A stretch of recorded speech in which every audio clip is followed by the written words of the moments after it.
नमस्कार मित्रों, स्वागत है आप सभी का हमारे YouTube चैनल सिवास क्लासेस पर। हमारी जो अधिगम की श्रृंखला चल रही है, आज उसी के अंतर्गत हम लोग पढ़ेंगे सीखने के नियम। तो आइए शुरू करते हैं। सीखने के नियम। सबसे पहले बात तो ये समझ लीजिए, सीखने के नियमों का प्रतिपादन प्रसिद्ध अमेरिकन मनोवैज्ञानिक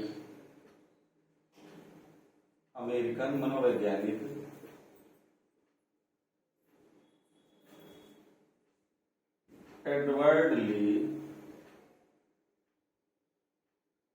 थॉर्नडाइक ने किया था। सीखने के नियमों का प्रतिपादन आपसे पूछा जाए किसने किया, तो थॉर्नडाइक ने किया। थॉर्नडाइक कहाँ के मनोवैज्ञानिक थे? आप बताओगे, अमेरिका के मनोवैज्ञानिक थे। सीखने के नियमों का प्रतिपादन थॉर्नडाइक महोदय के द्वारा सन 1913 में किया गया था। कब किया गया? 1913 में एक पुस्तक आई थी, एजुकेशनल साइकोलॉजी।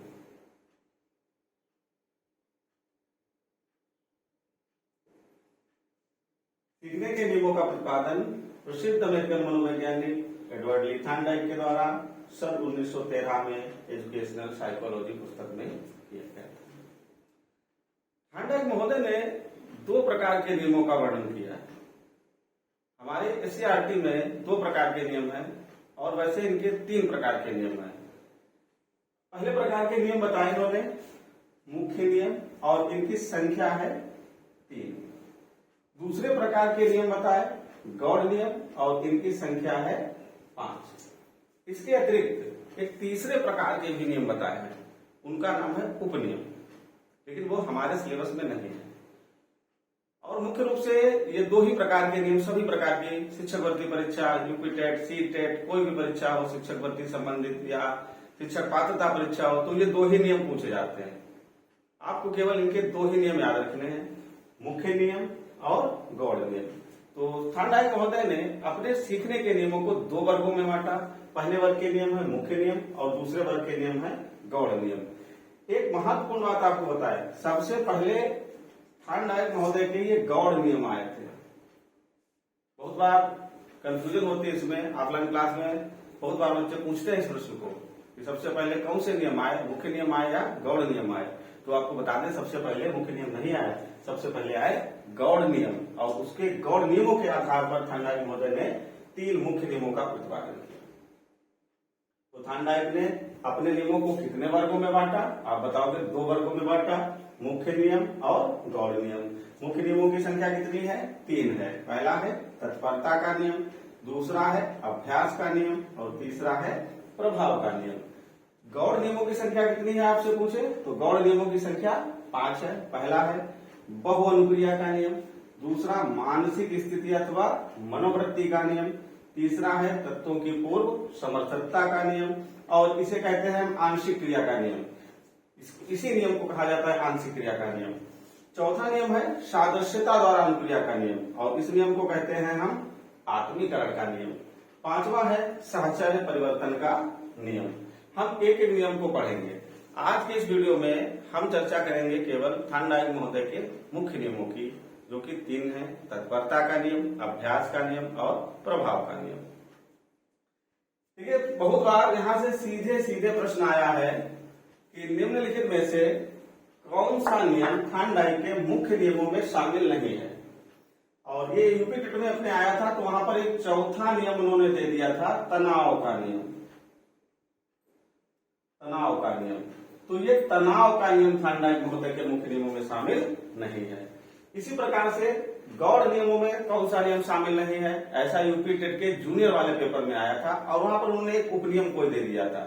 तो आपको याद रखना, ये 5 नियम है और उनमें से ये तीसरा नियम जो है इसको हम कहते हैं आंशिक क्रिया का नियम, ये भी याद रखिएगा। और जो चौथा नियम है सादृश्यता द्वारा, इसी को हम आत्मीकरण का कहते हैं। इसके अतिरिक्त थॉर्नडाइक महोदय का कोई भी गौड़ नियम नहीं है। 5 गौड़ नियम है और 3 मुख्य नियम है, तत्परता का नियम, अभ्यास का नियम और प्रभाव का नियम। अब एक मुख्य बात, आपको ये नियम बहुत कायदे से पढ़ने हैं। अगर आप सीटेट का पेपर देंगे तो वहां पर जो पेडागोजी आती है, आपको जो हम बताएंगे उसको बहुत ध्यान से अगर आप समझ रहे हैं तो सारे प्रश्न आपके यहाँ से, अगर कोई भी प्रश्न आता है तो हल हो जाएगा आराम से। तो आइए शुरू करते हैं थार्नडाइक के मुख्य नियम।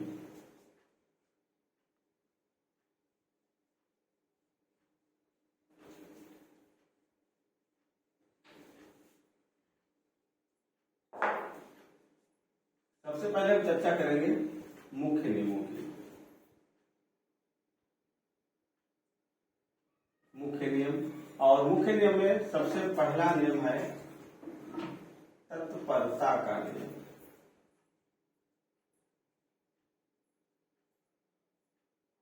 पहला नियम है हमारा तत्परता का नियम। तत्परता का नियम कहता है किसी भी कार्य को करने के लिए बालक को मानसिक रूप से, शारीरिक रूप से सदैव तत्पर रहना चाहिए। अगर बालक तत्पर नहीं है सीखने के लिए तो वह किसी भी क्रिया को, व्यवहार को कभी भी सीख नहीं पाएगा। कोई भी व्यक्ति हो, अगर वह सीखने के लिए या कोई भी क्रिया हो, कोई कार्य हो, कोई व्यवहार हो, अगर वह उसको सीखने के लिए तत्पर नहीं है तो वह उस क्रिया को, कार्य को, व्यवहार को कभी भी सीख नहीं पाएगा।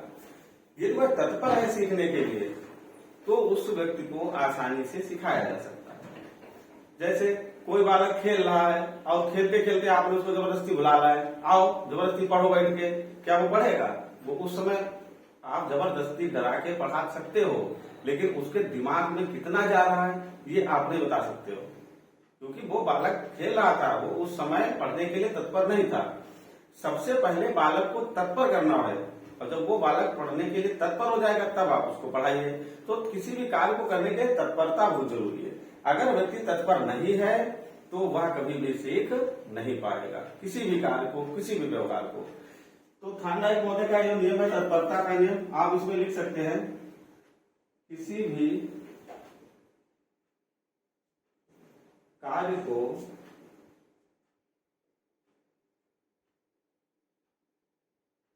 सीखने के लिए, किसी भी कार्य को सीखने के लिए तत्पर रहना, किसी भी कार्य को सीखने के लिए तत्पर रहना ये तत्परता है। अगर आप तत्पर नहीं हैं तो आप उस कार्य को कभी भी सीख नहीं पाएंगे। थार्नडाइक महोदय कहते हैं कि 20 आदमी मिलकर एक घोड़े को तालाब तक तो लिए जा सकते हैं। 20 आदमी मिलकर एक घोड़े को तालाब तक तो लिए जा सकते हैं, लेकिन ये 50 आदमी मिलकर उस घोड़े को पानी नहीं पिला सकते। भाई 20 थार्नडाइक कहते हैं 20 आदमी मिलकर एक घोड़े को तालाब तक तो लिए जा सकते हैं, लेकिन 50 आदमी मिलकर भी उस घोड़े को पानी नहीं पिला सकते। ऐसा क्यों है? क्योंकि घोड़ा पानी पीने के लिए तत्पर ही नहीं है। आप जबरदस्ती थोड़े घोड़े को पानी पिला दोगे। घोड़ा तब पानी पिएगा जब वह तत्पर होगा। इसी प्रकार से अगर कोई बालक सीखने के लिए तत्पर ही नहीं है, वो सीखना ही नहीं चाहता है, तब आप उसको नहीं सिखा पाओगे। तो सीखने के लिए पहली और मुख्य जो शर्त है वो है तत्परता। जब तक हम तत्पर नहीं हैं तब तक हम किसी भी कार्य को सीख नहीं पाएंगे। बहुत बार क्या होता है, हमें किसी विषय विशेष में कमजोरी लग रही है और उस कमजोरी का कारण भी यही है कि हम उसको सीखने के लिए तत्पर नहीं है। जिस दिन हम उस विषय को सीखने के लिए तत्पर हो जाएंगे वही विषय हमें बहुत आसान लगने लगेगा और हम उसको पूरी तरीके से सीख पाएंगे। अगर हम तत्पर नहीं होंगे तो हम उसको कभी भी सीख नहीं पाएंगे। अब अगर हम इस नियम की व्यवहारिक उपयोगिता की चर्चा करें, कक्षा शिक्षण में इसकी उपयोगिता क्या है, तो सबसे पहली उपयोगिता है, हम कह सकते हैं कि बालकों की, एक शिक्षक को बालकों की अभिक्षमता और अभिरुचि का ज्ञान होना चाहिए। एक शिक्षक को अपने बालकों की अभिक्षमता और अभिरुचि का ज्ञान होना चाहिए। देखिए, बालक की रुचि किस विषय में है। बालक की रुचि अगर गणित विषय में है तो वह गणित को अच्छे से सीखेगा। अगर उसकी रुचि हिंदी विषय में है तो वह हिंदी को अच्छे से सीखेगा। अब रुचि है बालक की हिंदी में, अब आप पढ़ा रहे हो जबरदस्ती गणित, क्या वो सीख पाएगा? तो वो बालक कभी भी नहीं सीख पाएगा। सबसे पहले एक शिक्षक को कक्षा शिक्षण में शिक्षण कार्य करते समय बालक की अभिक्षमता और उसकी अभिरुचि का ज्ञान होना चाहिए। बालक को जोड़ना घटाना नहीं आ रहा है, आप सीधे उसको भाग गुणा सिखा रहे हो, क्या वो सीख पाएगा? नहीं सीख पाएगा। या उसको सीखने में गणित में कतई इंटरेस्ट ही नहीं है, आप जबरदस्ती सिखाने का प्रयास करिए, मार के, भय दिखा करके, डर बना करके, वो बालक कभी नहीं सीख पाएगा। तो पहली तो इसकी उपयोगिता ये है कि बालकों की अभिक्षमता और अभिरुचि का ज्ञान एक शिक्षक को होना चाहिए, सही सही, और ये भी पता होने चाहिए कि वह बालक की तत्परता कितनी है, उस बालक की तत्परता कितनी है उस विषय को सीखने के लिए, तब उसे आगे का शिक्षण कार्य अपना करना चाहिए। तो ये था हमारा तत्परता का नियम। क्या पढ़ा हम लोगों ने? थार्नडाइक ने अपने नियमों को दो वर्गों में बांटा, मुख्य नियम और गौड़ नियम, और इन नियमों को बताया किस पुस्तक में? एजुकेशन साइकोलॉजी में। नियम कब आए? 1913 में आए। कितने हैं? 3 नियम है मुख्य नियम और 5 नियम है गौड़ नियम। मुख्य नियमों में हमने सबसे पहले कौन सा नियम पढ़ा? तत्परता का नियम। तो तत्परता का नियम क्या है? तत्परता क्या है? किसी कार्य को करने के लिए तत्पर रहना, तत्परता है। तो थार्नडाइक महोदय कहते हैं कि 20 आदमी मिलकर एक घोड़े को तालाब तक तो लिए जा सकते हैं, लेकिन 50 आदमी भी मिलकर उस घोड़े को पानी नहीं पिला सकते, क्योंकि घोड़ा पानी पीने के लिए तत्पर नहीं है। अर्थात किसी भी क्रिया को, किसी भी व्यवहार को सीखने के लिए हमें सदैव तत्पर रहना पड़ेगा। अब अगर हम इसकी व्यवहारिक उपयोगिता देखें तो एक शिक्षक को सबसे पहले बालक की अभिक्षमता, अभिरुचि, कितनी अभिक्षमता है, क्या अभिरुचि है उसकी, और वह कितना तत्पर है, इस बात का ज्ञान उसको होना चाहिए, अन्यथा वह सीख नहीं पाएगा। दूसरी बात, शिक्षक को सदैव उन विषयों पर अधिक बल डालना चाहिए, उन विषयों पर अधिक बल डालना चाहिए जिनके प्रति बालक की रुचि है। जिन बालकों को सीखने में बालक की रुचि प्रकट कर रहा है, उन विषयों में अधिक बल डालना चाहिए, उन विषयों को बालक को अधिक सिखाना चाहिए। और जिसमें बालक की रुचि नहीं है उनको या तो मत सिखाइए, क्योंकि बालक की रुचि है नहीं, वो सीख नहीं पाएगा। शिक्षण कार्य हमेशा बालक की रुचि के अनुसार, क्षमता के अनुसार किया जाना चाहिए। और तीसरी और मुख्य बात है कि बालक को शिक्षण के लिए परिस्थितियों का भी, देखिए शिक्षण कार्य करते समय परिस्थितियों का भी बहुत महत्वपूर्ण होता है रोल। अगर बालक के अनुकूल परिस्थितियां हैं तो बालक आसानी से सीख लेता है, और वही परिस्थितियां अगर बालक के प्रतिकूल हैं तो बालक फिर सीख नहीं पाता है।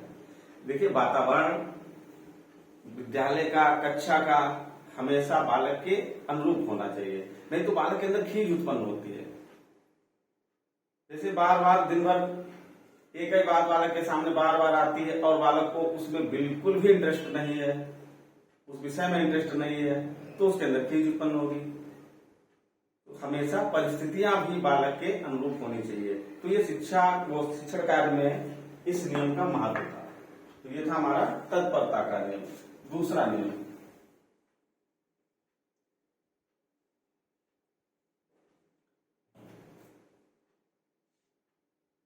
है हमारा अभ्यास का नियम।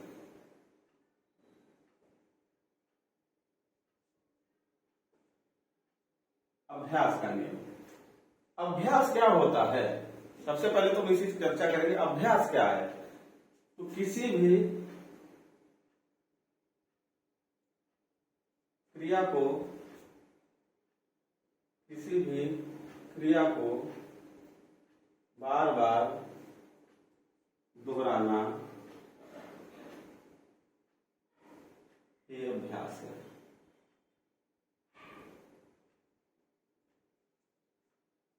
हम कोई भी क्रिया कर रहे हैं, कोई भी कार्य कर रहे हैं, कोई व्यवहार कर रहे हैं, जब हम उस क्रिया को, कार्य को, व्यवहार को बार बार करते हैं, बार बार दोहराते रहते हैं, तो वही क्रिया हमारी अभ्यास कहलाती है।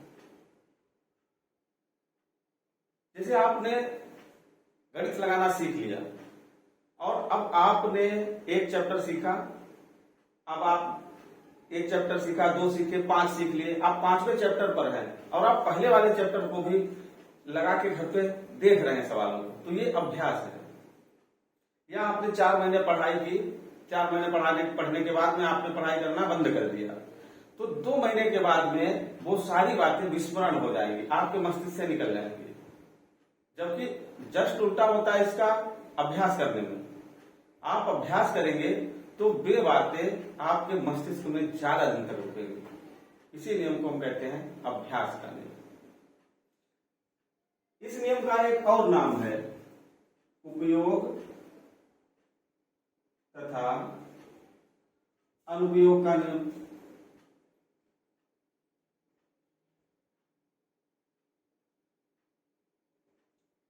उपयोग तथा अनुपयोग का नियम माने जिस क्रिया का आप बार बार उपयोग कर रहे हैं, अभ्यास कर रहे हैं, वह स्थायी हो जाती है, और जिस कार्य को करना आप बंद कर देते हैं या कम कर देते हैं, वह धीरे धीरे प्राणी भूलने लगता है। जिस विषय का आप ज्यादा उपयोग करेंगे, ज्यादा अभ्यास करेंगे, वह आपके मस्तिष्क में ज्यादा देर तक रहेगी, और जिस चीज का आप अभ्यास करना बंद कर देंगे, वह धीरे धीरे आपके मस्तिष्क से गायब हो जाएगी। तो ये नियम बताया, ये नियम बताया थार्नडाइक महोदय ने, उपयोग तथा अनुपयोग का नियम। इसके लिए थार्नडाइक महोदय कहते हैं कि जितना ज्यादा आप अभ्यास करेंगे, उतना ही ज्यादा उद्दीपक और अनुक्रिया के मध्य में जो संबंध बनेगा, जो बॉन्ड बनेगा, जो बंधन होगा, जो संबंध होगा, वो मजबूत होगा।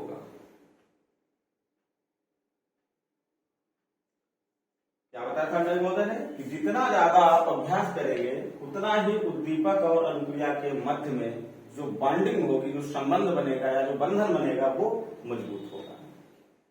अब अगर आप अभ्यास नहीं कर रहे हैं तो लिख लीजिए उद्दीपक अनुक्रिया। अगर आप अभ्यास नहीं कर रहे हैं तो इस उद्दीपक और अनुक्रिया के बीच में अच्छी बॉन्डिंग नहीं बन पाएगी, और जब अच्छा बंध नहीं बनेगा तो थार्नडाइक महोदय कहते हैं जब तक उद्दीपक अनुक्रिया के मध्य में बॉन्डिंग अच्छी नहीं होगी, तो अधिगम कभी भी प्रभावशाली नहीं हो सकता। अधिगम को प्रभावशाली होने के लिए सबसे मुख्य बात है कि हमारे उद्दीपक और अनुक्रिया के बीच में जो बॉन्डिंग है, जो बंध बन रहा है, जो संबंध बन रहा है, वो मजबूत बने। और मजबूत कब बनेगा? जब आप उसी क्रिया को बार बार दोहराओगे, बार बार उसका अभ्यास करोगे। ये नियम था हमारा अभ्यास का नियम। अब अगर हम इसकी व्यवहारिक उपयोगिता देखें,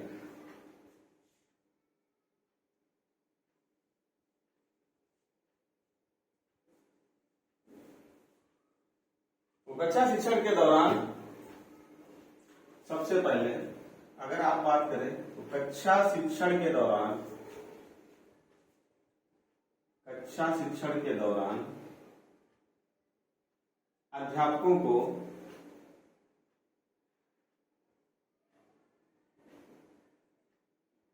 बालकों से बार बार अभ्यास करवाना चाहिए,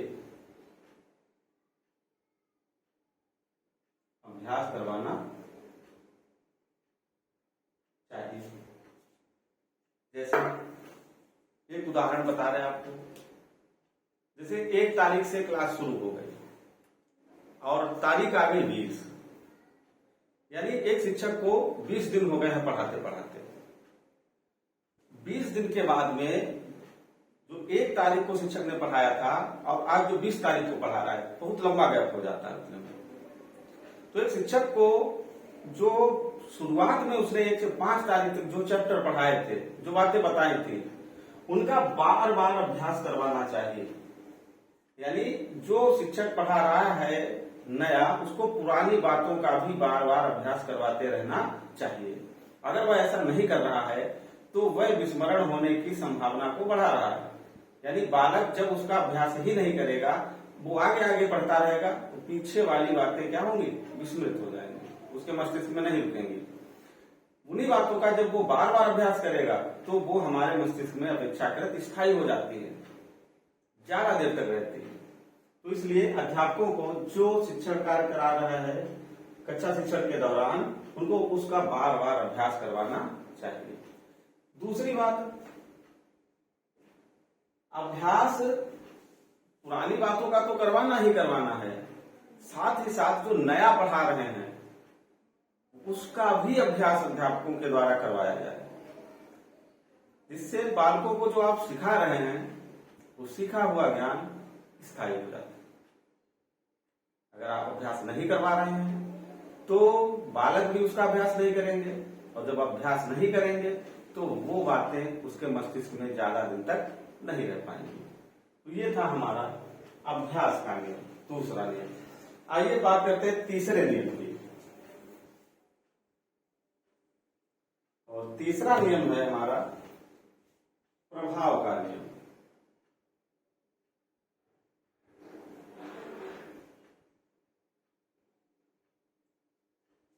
प्रभाव का नियम, प्रभाव का नियम हमारा कहता है कि जब प्राणी अनुक्रिया करता है तो उस अनुक्रिया करने के दौरान या तो प्राणी को संतोष की प्राप्ति होगी या असंतोष की प्राप्ति होगी।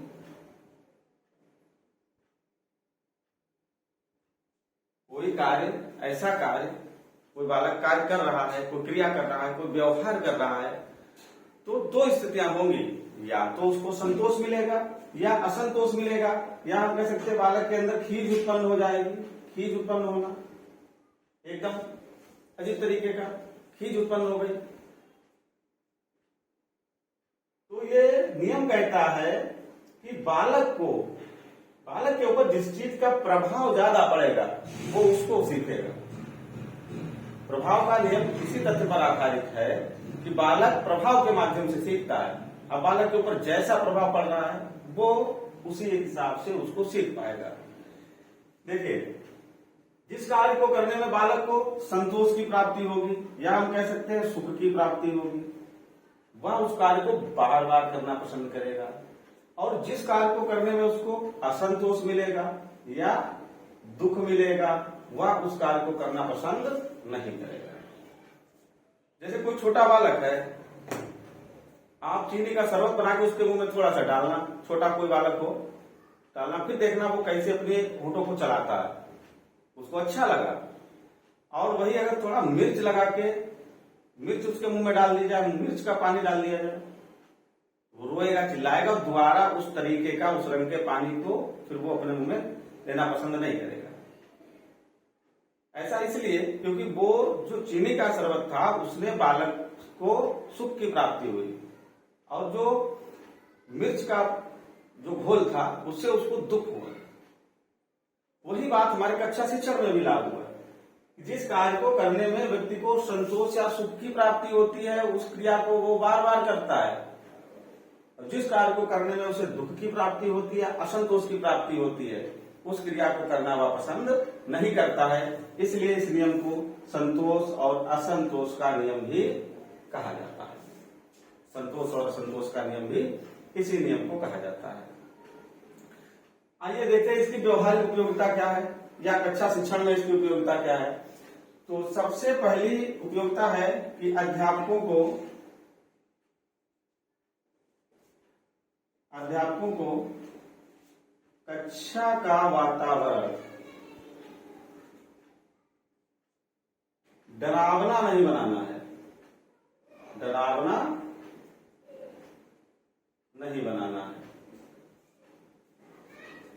अच्छा, डरावना तो नहीं बनाना है, लेकिन इसके साथ ही एक बात और महत्वपूर्ण है कि आपको अनुशासनहीन भी नहीं बनाना है। भाई, अगर आप सोच रहे हो डरावना थोड़ा वो माहौल नहीं बनाएंगे तो बच्चे अनुशासित नहीं होंगे, तो आप समझ लीजिए कि बालकों को भय नहीं दिखाना है और अनुशासित भी बनाना है। ये प्रभाव का नियम कहता है कि आपको कक्षा का वातावरण डरावना नहीं बनाना है, क्योंकि अगर डरावना वातावरण हुआ तो जैसे रूसो प्रगतिवादी जो दार्शनिक था, वो कक्षा के दौरान, पढ़ाई के दौरान अपनी जब विद्यालय जाता था तो उसके विद्यालय का वातावरण बहुत डरावना था, इससे उसका मस्तिष्क पर प्रतिकूल प्रभाव पड़ा और उसने पढ़ाई छोड़ दी। ऐसा बहुत से बालकों के साथ होता है, वो डर की वजह से, भय की वजह से विद्यालय ही नहीं जाते हैं। तो आपको उस तरीके का वातावरण तो नहीं बनाना है, लेकिन अनुशासन वाला बनाना है, अनुशासित रखना है बालकों को, ताकि उनके ऊपर उसका संतोषजनक प्रभाव पड़े और वे अधिगम कर सकें या बातों को ज्यादा से ज्यादा सीख सकें। दूसरा आप कह सकते हो कि दंड का प्रयोग नहीं करना है। दंड का प्रयोग नहीं करना है।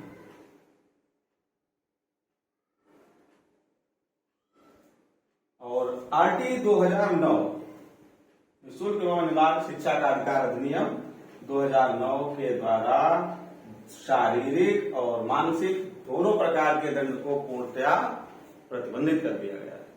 कोई भी शिक्षक किसी भी बालक को शारीरिक या मानसिक दंड नहीं दे सकता है। ये तो हो गई आरटी की बात। वैसे भी आपको दंड का माहौल नहीं बनाना है, क्योंकि दंड से बालक सुधरते नहीं है। दंड का प्रभाव थोड़ी देर के लिए होता है। अनुशासन कैसा होना चाहिए? आत्मानुशासन या स्वानुशासन होना चाहिए। शिक्षक को भी अनुशासित होना चाहिए, शिक्षार्थी को भी अनुशासित होना चाहिए। जब दोनों अनुशासित होंगे तो अनुशासन अच्छा रहेगा, उसका बालक के ऊपर संतोषजनक प्रभाव पड़ेगा। तो अध्यापकों को कक्षा का वातावरण डरावना नहीं बनाना है, और दूसरा दंड का प्रयोग बिल्कुल नहीं करना है। तीसरी एक मुख्य बात और है कि बालकों का उत्साह बढ़ाना चाहिए। उत्साह बढ़ाना चाहिए।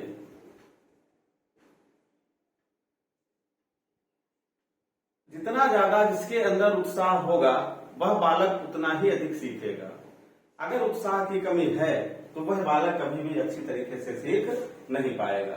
आगे हम पढ़ाएंगे आपको अधिगम के वक्र में किस प्रकार से उत्साह हमारी सहायता करता है, या आप अभिप्रेरणा, बालकों को बराबर अभिप्रेरित करते रहना चाहिए। अभिप्रेरणा भी सीखने का एक बहुत बड़ा साधन हम कह सकते हैं।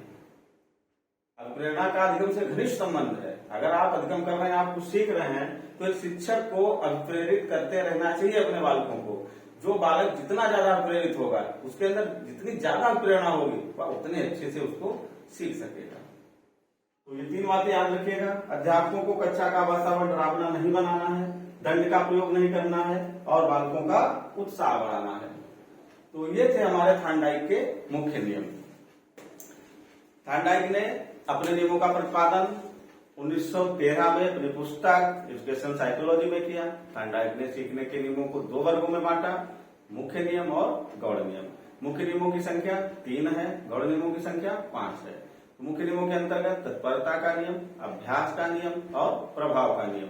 तत्परता का नियम कहता है किसी भी कार्य को करने के लिए सदैव तत्पर रहना चाहिए। अगर हम सीखने के लिए तत्पर नहीं है तो हम उस कार्य को सीख नहीं पाएंगे। अभ्यास का नियम कहता है कि जो क्रिया आप सीख रहे हैं उसका आप बार बार अभ्यास करते रहें, नहीं तो वह विस्मृत हो जाएगा। और प्रभाव का नियम कहता है कि जो व्यक्ति पर जैसा प्रभाव डालेगा, यानी व्यक्ति प्रभाव के माध्यम से सीखता है। इस कार्य को करने से बालक को संतोष मिलता है, सुख मिलता है, वह उस कार्य को बार बार करता है, और जिस कार्य को करने में उसे कष्ट मिलता है वह उस कार्य को करना पसंद नहीं करता है। तो ये हमारे सीखने के मुख्य नियम थे। आज के लिए इस वीडियो में इतना ही, और अगला वीडियो हम उनके गौड़ नियमों का, अगला वीडियो जो आएगा वो थार्नडाइक के गौड़ नियमों का आएगा, तो उसमें हम उनके गौड़ नियमों की विस्तृत चर्चा करेंगे। अगर आपको ये वीडियो पसंद आए तो प्लीज हमारे चैनल को सब्सक्राइब कीजिए, लाइक कीजिए और शेयर कर दीजिए। धन्यवाद।